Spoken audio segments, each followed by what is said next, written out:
Another topic is nomination of candidates. After the voting list, this is the another procedure through which we will know about how the candidate contest election, and there are some rule regulation for the contestant simultaneously as the person who is casting the vote. So we noted above that the democratic election people should have a real choice, and this happens only when there are almost no restriction on anyone to contest an election, as all these things we have seen in the reserve constituencies, and this is what our system provide. Anyone who can vote, a voter can also be come candidate as a in election.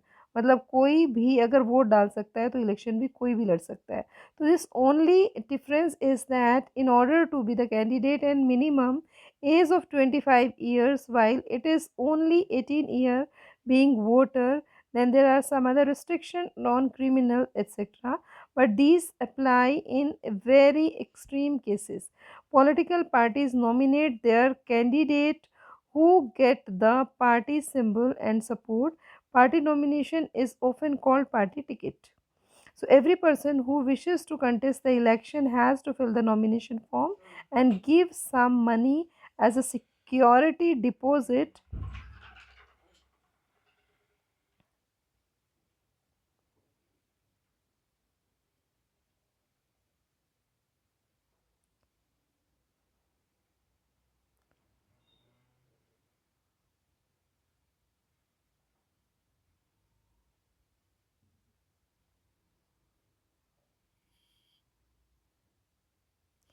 As a security deposit. Sorry, I just okay.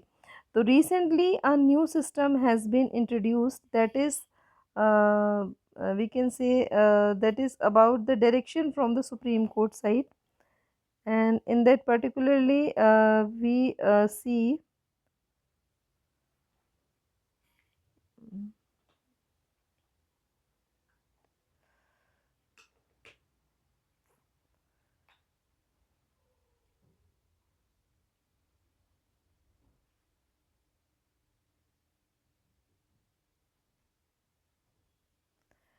that the guidelines have been given that every candidate has to make a legal declaration giving full details of, like the person should not be indulged in serious criminal cases pending against him, and details of the asset and liabilities to the candidate, his or her family, educational qualification candidate, and this inform that has to be made public, and this provides an opportunity to the voter to make their decision on the basis of information.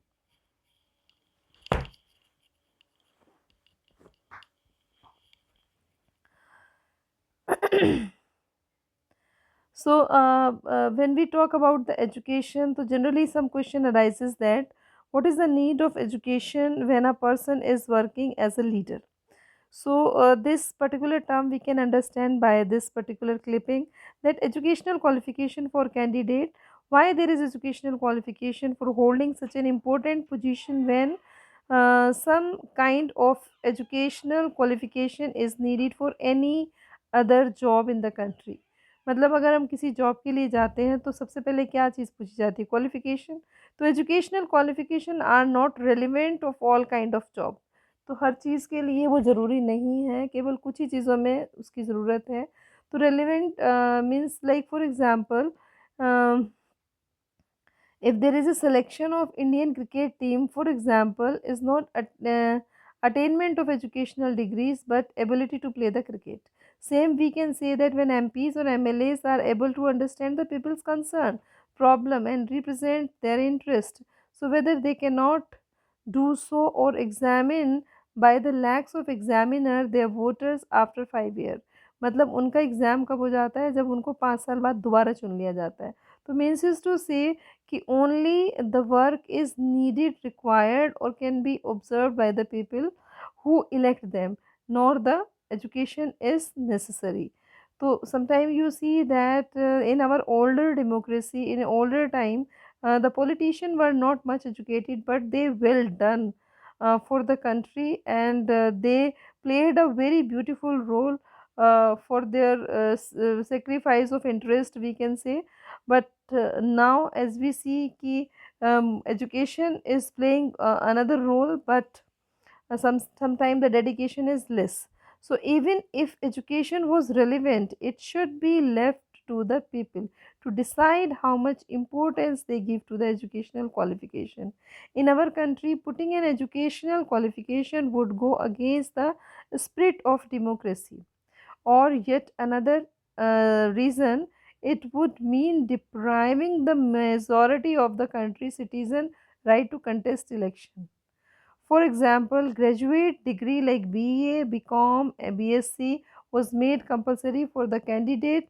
More than 90% of citizens will become negligible to contest the election.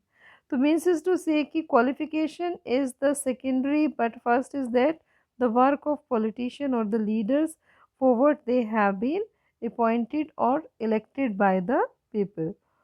So it was all about the nomination of candidate, what kind of candidate is needed for the country, and how was the procedure, and what is the guideline given by the Supreme Court. So these three, four sentences you must learn about the nomination.